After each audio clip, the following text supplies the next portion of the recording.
Hi, I'm Andy from Target Transfers, part of the Stahls Hotronix group here in the UK, and we've been getting a question quite a lot recently about direct-to-film heat transfers, DTF transfers, and how they should be applied correctly. As the UK's leading supplier of heat presses in the UK and part of the Hotronix group, we wanted to give you a quick tutorial about best practice for using direct-to-film heat transfers.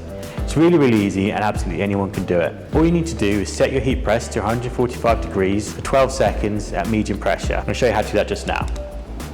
We'll pop it under then, give the t-shirt a pre-press as usual.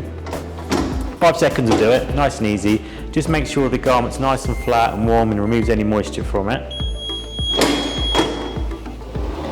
All you can do then, just put your transfer on, get it to the place where you want to, and then we're going to put it back under there for 12 seconds. For this one, I'm going to be using an UltraColour Max Heat Transfer, which is one of the leading direct-to-film heat transfers available in the UK. Like I said, it's going to take 12 seconds, and that's it. We're going to peel it straight on the pattern because it's a hot peel transfer.